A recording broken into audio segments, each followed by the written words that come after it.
All right, we're down to the last video here for 5.3. The instructions for example 4 say to rewrite with rational exponents and solve. So it's a two-step problem. We're supposed to rewrite with the rational exponents and then solve. Okay, so, and then there's a little hint here saying first get the radical by itself. And remember, the radical is just the name for that root symbol. So if we look at part A, the radical is actually already by itself. The little 3 in front is not something we get rid of. That's saying what type of root we're taking. So we have a radical all by itself and just an x underneath it. The problem says, the instructions say to rewrite with rational exponents. So we're going to rewrite the cube root of x using rational exponents. And we'll just rewrite it as x to the 1/3 power.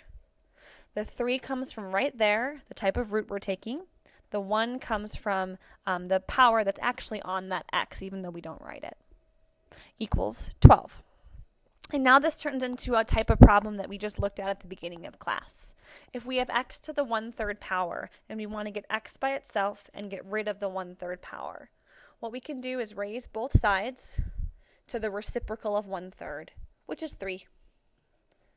So if we raise both sides to the 3rd power, the 1/3 times the 3 is just a 1, and we just have regular x, equals, and then 12 to the 3rd power is 17/28. And we're done.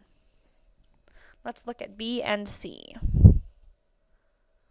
For part B, again, we can do some kind of old solving work to clean things up a little bit before we deal with the root notation and changing it to rational exponents.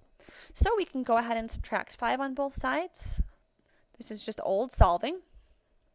We're left with 2 times the 4th root of x to the 3rd equals 22. Again, before we do anything else, we scan the problem and we can make it look even simpler. We can get rid of this 2 in front. It's multiplying. We can get rid of it by dividing.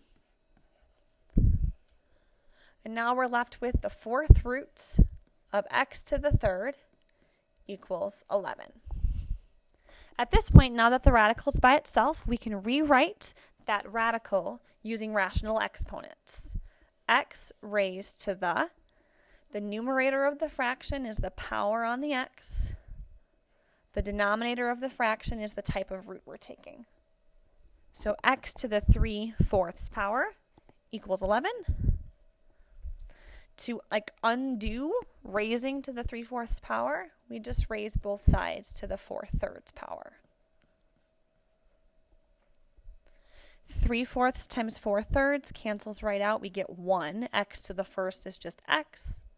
And then 11 to the 4/3 we can evaluate on our calculator. 11 raised to the 4/3. And we get 27.46 approximately.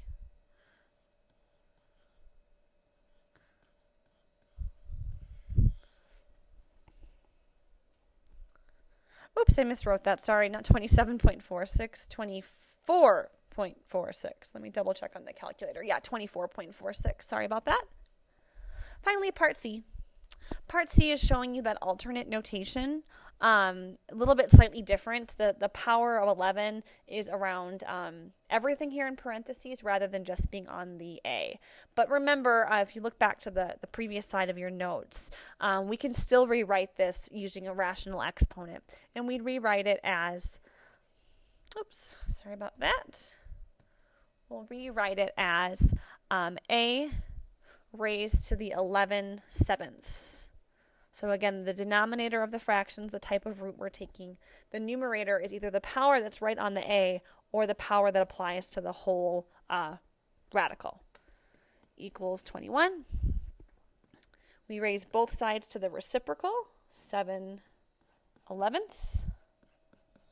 And that's how we'll get that 11/7 to cancel out.